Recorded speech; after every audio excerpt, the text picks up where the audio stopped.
ময়দা মাখা করে নিচ্ছি আর বৌদি অদ্ভুত আচরণ করছে। ছাদ থেকে নামার বৌদিকে একটা ম্যাক্সি দিলাম পরার জন্য। বৌদি বলল, সেদিন ভালোভাবে করনি, আজ ভালো করে করতে হবে।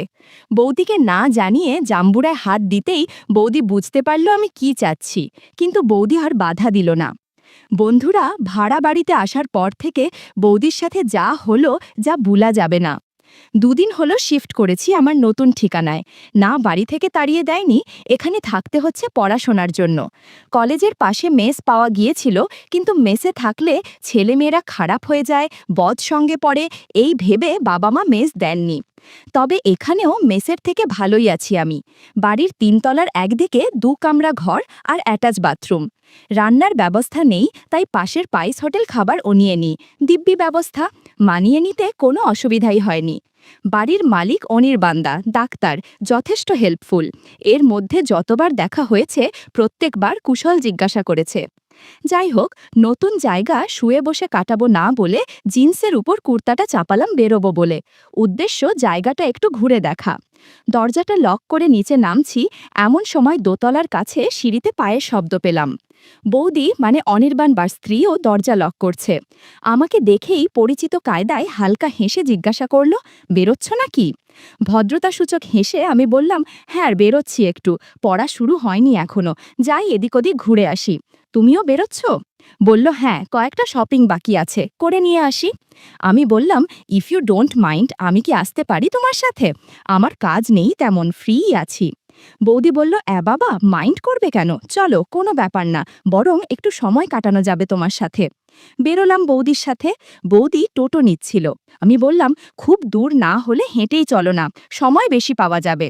ফুটপাত ধরে পাশাপাশি হাঁটছি আমরা, টুকটাক কথাবার্তা চলছে। সত্যি বলতে কি, বৌদিকে পাশে নিয়ে হাঁটতে আমার খুব ইচ্ছা করছিল। গোলগাল, সুশ্রী, ফর্সা মুখে হালকা মেকআপ, স্বাস্থ্য ভালো, লম্বায় আমার থেকে প্রায় 4 ইঞ্চি ছোট। সব থেকে আকর্ষণীয় হল বৌদির চলাফেরা আর পোশাক আশাক। মেরুন কালারের শাড়িতে বৌদিকে দারুণ লাগছিল। এরকম বৌদি পেলে কে না সঙ্গে যেতে চায়। ভিড় ফুটপাথে বৌদির পাশাপাশি হাঁকছিলাম আমরা। হঠাৎ ফিসফিস করে বলল, লোকের বউয়ের দিকে এত নজর কেন? আমি বৌদির দিকে তাকালাম। অন্যদিকে মুখ ঘুরিয়ে মুচকি মুচকি হাসছে, আর চোখে একবার দেখে নিল আমাকে। আমরা প্রথমে একটা মলে ঢুকলাম। বৌদি কয়েকটা মাসকাবাড়ি বাজার করল। আমি ঘুরে ঘুরে দেখছিলাম, যদিও অন্যান্য জিনিসের থেকে বৌদিকেই বেশি দেখছিলাম। পেছন থেকে খেয়াল করলাম মলের অনেকেই বারবার তাকাচ্ছিল বৌদির দিকে। এমনকি বিল দেওয়ার সময় কাউন্টারেও দেখলাম ছেলেটা আর চোখে বৌদিকে দেখছে। সেখান থেকে আমরা একটা কফি শপে গেলাম। কোনার দিকে একটা টেবিলে বসে 2টো কফি আর স্ন্যাক্স অর্ডার দিলাম আমরা। বৌদি কথা শুরু করলো, তারপর বলো, অন্যের বউকে নিয়ে কফি শপে এসে কেমন লাগছে তোমার? আমি হেসে বললাম, তুমি শুধু অন্যের বউ করছো কেন? বৌদিও কপট রাগ দেখিয়ে বলল, আমি অন্যের বউ না তো কি তোমার বউ নাকি? আমি বললাম, তোমার ইচ্ছে হলে হতেই পারো, আমার কোনো আপত্তি নেই। বৌদি আমার কথা শুনে হাসছে। কফি শেষ করে উঠলাম আমরা। বিলটা আমি পে করলাম। বৌদি আপত্তি করছিল। আমি বললাম, এটা আমাদের ফার্স্ট ডেট, আমি পে করব। বৌদি শুধু করে একটা প্রশংসাসূচক আওয়াজ করল। বিল মিটিয়ে আমরা ক্যাবে উঠলাম। ক্যাবে আমি আর বৌদি পাশাপাশি বসেছি। বেশি দূর যাব না, রাস্তায় জ্যাম না থাকলে 2-3 মিনিট লাগবে পৌঁছতে। ক্যাবের ভেতরটা অন্ধকার, সরকারি লাইটের আলো পৌঁছচ্ছে না ক্যাবের কাছের জানালা ভেদ করে। এর মধ্যে আমার মাথায় একটা দুষ্টু বুদ্ধি এলো। বৌদির পাশে গিয়ে বসলাম।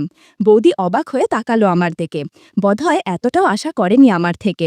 আস্তে করে আঁচল ঠিক করার ভান করে একটু সরে বসলো। আমি দমলাম না, আবার বৌদির কাছে গিয়ে বসলাম। লক্ষ্য করলাম বৌদি 2টো জাম্বুরা নিয়ে এসেছে। বৌদিকে না জানিয়ে জাম্বুরায় হাত দিতেই বৌদি বুঝতে পারল আমি জাম্বুরা ফল খেতে চাচ্ছি, কিন্তু বৌদি আর বাধা দিল না। জাম্বুরাগুলো অনেক সাবধানে রেখেছে বৌদি। এদিকে মাঝবয়সী ক্যাব ড্রাইভার নিজের মতো গাড়ি চালাচ্ছে, ওর এদিকে কোনো ভ্রুক্ষেপ নেই। আমি ব্যাগ থেকে ভালো করে জাম্বুরা বের করতে যাব, এমন সময় ড্রাইভার গাড়ি থামিয়ে বলল, চলে এসেছি। মেজাজটা বিগড়ে গেল। কত কষ্ট করে হুকটা খুলে ব্যাগে হাত দিয়েছি, আর ২০ সেকেন্ড পেলেই একটা জাম্বুরা বের করেই ফেলতাম। ভীষণ রাগ হচ্ছে ড্রাইভারের ওপর। মনে মনে ৫টা কথা শুনিয়ে নেমে এলাম ক্যাব থেকে। ক্যাব চলে গেল ভাড়া নিয়ে। সামনে দিয়ে ফিক ফিক করে হাসতে হাসতে বৌদি এগিয়ে গেল। আসলে বৌদিও বুঝতে পেরেছে আর একটু সময় পেলেই আমি কবজা করতে পারতাম জাম্বুরা দুটো, আর পারিনি বলেই এখন পরাজয়ের পরিহাস। কি আর করা, এগিয়ে গেলাম বৌদির পেছন পেছন। আমার রুম দোতলায়, বৌদির ৩ তলায়। দোতলার সিঁড়ি থেকে প্যাসেজ দিয়ে আমি আমার রুমে ঢুকতে এমন সময় হাত নাড়িয়ে বৌদি ডাকলো আমাকে। বলল, এই, তোমার নামটাই তো জানা হলো না। হেসে বললাম, সোহম। আর তোমার? বৌদি বলল, অর্পিতা। তুমি না হয় অর্পি বৌদি বলেই ডেকো। বলেই সিনেমার মতো মুখ ঘুরিয়ে চলে গেল ঘরের দিকে। আমিও ঘরে ঢুকে জামাকাপড় পাল্টে নিলাম।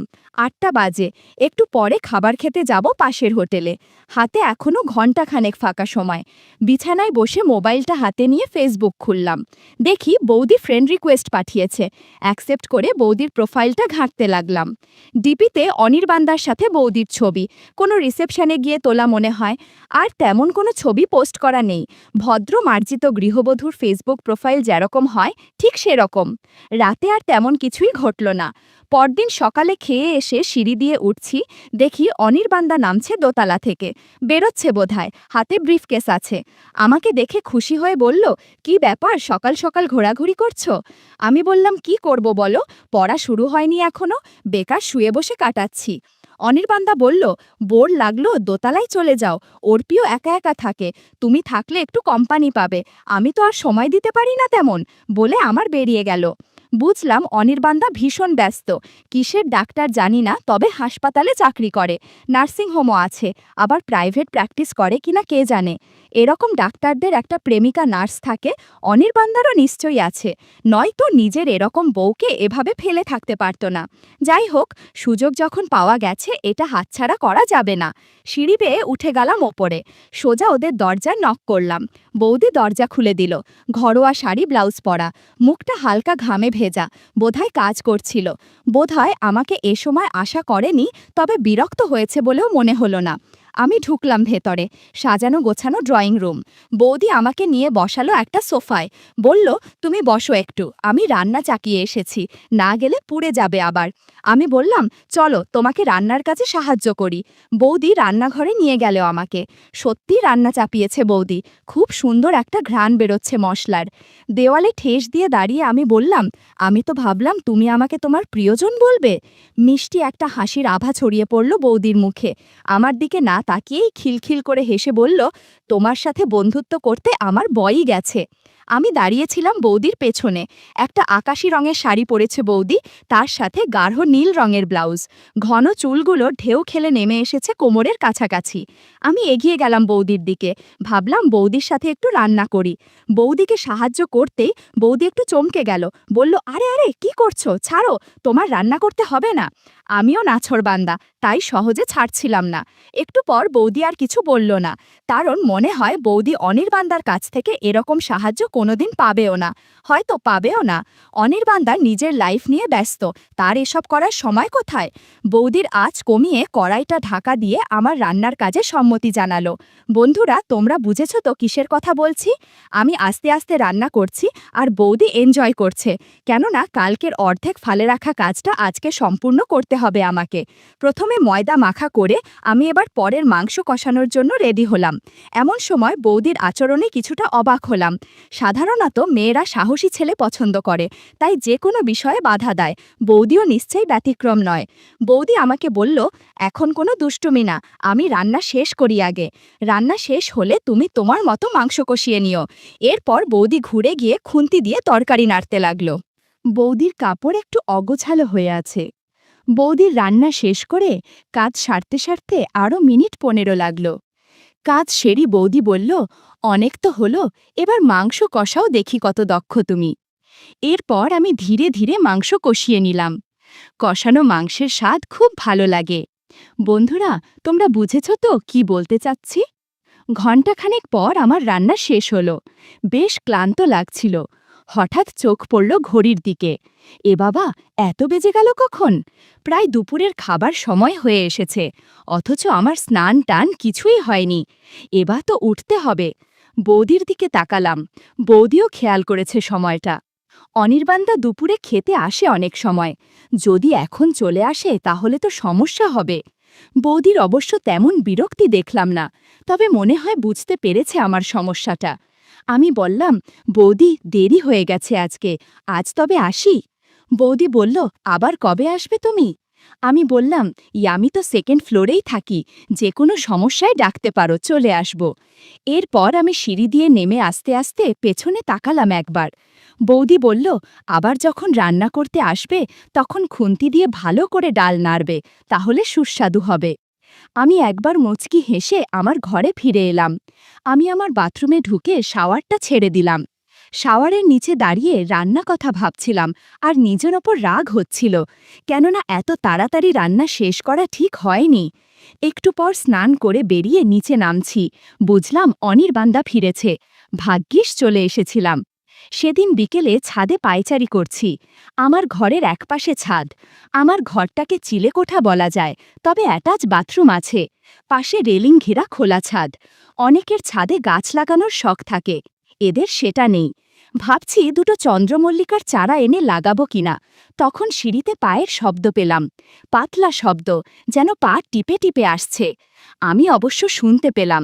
বাড়িতে দাদা বৌদি ছাড়া কেউ থাকে না, এটা অনির্বাণদার বাইরে থাকার সময়, আর নিশ্চয় দাদা পা টিপে টিপে আওয়াজ না করে আসবে না।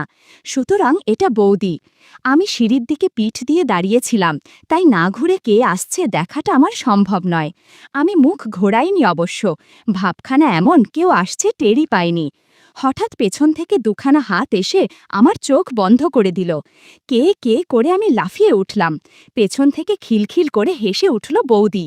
আমি এতক্ষণে বৌদিকে দেখলাম, সেই চিরাচরিত শাড়ি ব্লাউজ পরনে, চুলটা যত্ন করে আছড়ানো, টিপটা ছোট করে পড়েছে বলে বয়সটা কম লাগছে। আচ্ছা, বৌদির বয়স কত হবে? দেখে 25 কি 26 মনে হয়, আসলে কত কে জানে। সকালের ঘটনার পর বৌদির সাথে আমার সম্পর্কটা অনেকটা ক্লোজ হয়ে গেছে। এই পড়ন্ত বিকেলে ছাদে বৌদির সাথে কথা বলে ভালোই লাগছিল। পাশেই আমার রুম, চাইলে রুমে গিয়েই আমরা নিজেদের ব্যক্তিগত সময়গুলো কাটাতে পারি, কিন্তু এরকম খোলা ছাদে আমার একটা রোমান্স লাগছিল। আশেপাশের ছাদগুলো ফাঁকা, কোনো লোক নেই। তরুণ প্রজন্ম এখন মোবাইলে আর ল্যাপটপে ব্যস্ত, সেই সুযোগে সবার সামনে লুকিয়ে গল্প করা ভালোই লাগছে। হালকা হাওয়ায় বৌদির চুলগুলো এলোমেলো হয়ে যাচ্ছিল। সূর্যাস্তের শেষ রংটা ছড়িয়ে পড়ছিল বৌদির গালে।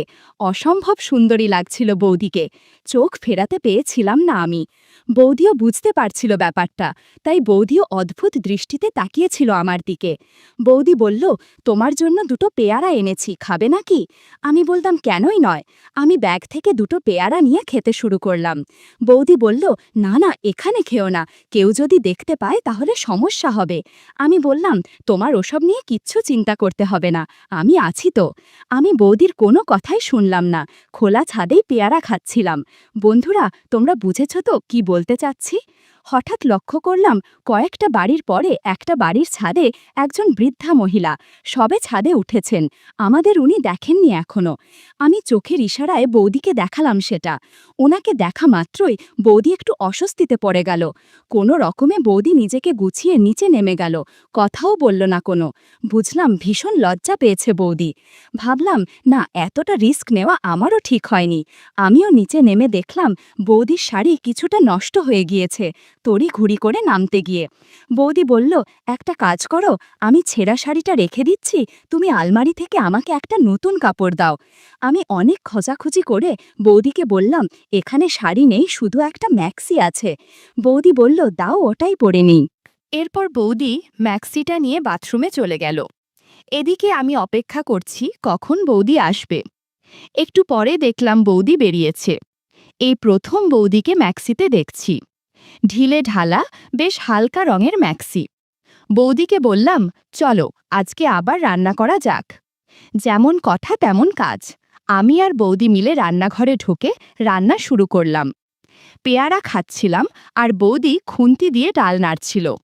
রান্না বান্না শেষে বৌদি বলল, সোহম, তোমার রান্নার স্বাদ কখনো ভোলা যাবে না।